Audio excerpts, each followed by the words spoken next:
Hutch मैंसेल एक interrogation room में बैठा है, बुरी तरह घायल, शरीर पर चोट के निशान साफ दिख रहे हैं। दो एफबीआई एजेंट उससे उसकी पहचान के बारे में पूछताछ करते हैं और हच जवाब देता है कि वो बस एक नोबडी है। फ्लैशबैक में हच एक साधारण नीरस जिंदगी जी रहा होता है, एक ऑफिस वर्कर के रूप में अपनी पत्नी बेका के साथ, जिससे उसका रिश्ता भावनात्मक रूप से दूर हो चुका है। उनका किशोर बेटा ब्रैडी और छोटी बेटी सैमी एक रात दो चोर बंदूक लेकर उनके घर में घुस आते हैं। ब्रैडी और हच उनका सामना करते हैं, लेकिन हच हाथ में गोल्फ क्लब होने के बावजूद उन पर हमला नहीं करता और चोर हच की घड़ी और कुछ नकद पैसे लेकर चले जाते हैं। सबको लगता है कि हच कायर है, उसने लड़ाई क्यों नहीं की, लेकिन वो अपने भाई हैरी को बताता है कि उसने खुद को रोका क्योंकि उसे पता था कि चोर की बंदूक खाली थी। उसका साला चार्ली उसे सुरक्षा के लिए बंदूक देने की पेशकश करता है, जिसे हच शुरुआत में मना कर देता है। हच अपने ससुर एडी का बिजनेस खरीदने का ऑफर देता है, लेकिन एडी इसे खराब सौदा मानता है। अगली शाम सैमी को पता चलता है कि उसका कैट ब्रेसलेट गायब है। हच उसे ढूंढने निकल पड़ता है। उसे शक होता है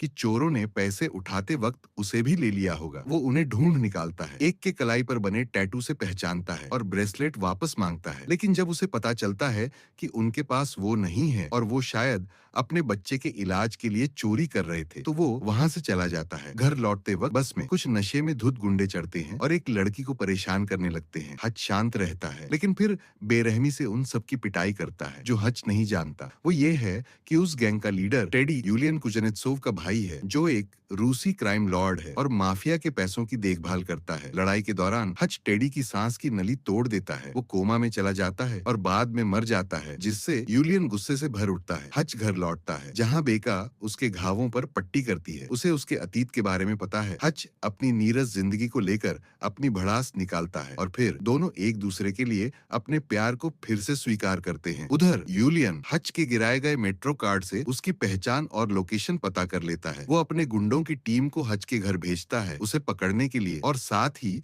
एक डिपार्टमेंट ऑफ डिफेंस अधिकारी को ब्लैकमेल करता है ताकि हच के अतीत के बारे में पता चल सके। हैरी हच को कॉल करके चेतावनी देता है और बताता है कि टेडी का यूलियन से क्या संबंध है। वो उसे बार्बर से संपर्क करने को कहता है, जो हच का पुराना सरकारी हैंडलर है। जब गुंडे घर पहुंचते हैं, हच अपने परिवार को छिपा देता है और ज्यादातर हमलावरों को मार गिराता है, लेकिन आखिर में उसे टेजर से बेहोश कर पकड़ लिया जाता है। उसे कार के ट्रंक में ले जाया जा रहा होता है। तभी हच एक फायर एक्सटिंग्विशर का इस्तेमाल करता है, जिससे कार दुर्घटनाग्रस्त हो जाती है। अंदर बैठे लोग मारे जाते हैं और हच आजाद हो जाता है। हच वापस घर आता है, अपने परिवार को सुरक्षित जगह भेज देता है और मरते हुए हमलावरों के सामने बताता है कि वो पहले एक ऑडिटर था, यानी एक हत्यारा जो यूनाइटेड स्टेट्स इंटेलिजेंस कम्युनिटी के लिए काम करता था। यूरोप में एक मिशन के दौरान उसने एक पछताने वाले टारगेट को छोड़ दिया था, जो बाद में सुधर गया और एक खुशहाल जिंदगी जीने लगा। उसी तरह की शांति भरी जिंदगी पाने के लिए हच ने सब छोड़ दिया और सामान्य जिंदगी जीने लगा। जब उसे एहसास होता है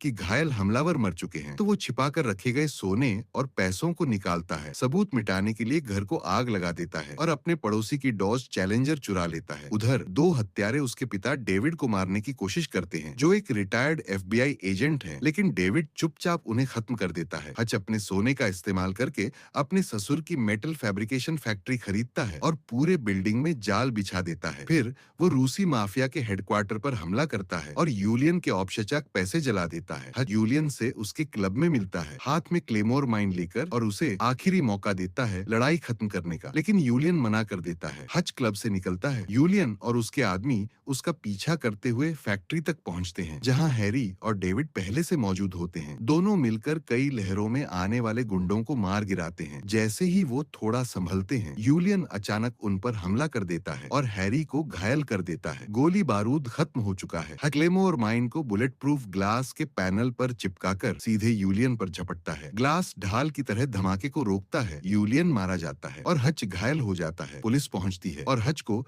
हिरासत में ले लेती है। कहानी फिर से उसी शुरुआती इंट्रोगेशन पर लौट आती है। तभी एजेंट्स को एक साथ फोन कॉल आते हैं और हच को बिना किसी आरोप के छोड़ दिया जाता है। 3 महीने बाद हच और उसका परिवार फिर से सामान्य जिंदगी जी रहे हैं। वो एक नया घर खरीद रहे होते हैं। तभी हच को एक कॉल आता है, जो इशारा करता है कि मुसीबत अभी खत्म नहीं हुई है। मिड क्रेडिट सीन में डेविड और हैरी को दिखाया जाता है। वो अपने फैमिली कैंप पर वैन में बंदूकें लेकर जा रहे हैं, शायद बॉर्डर पार करने के लिए।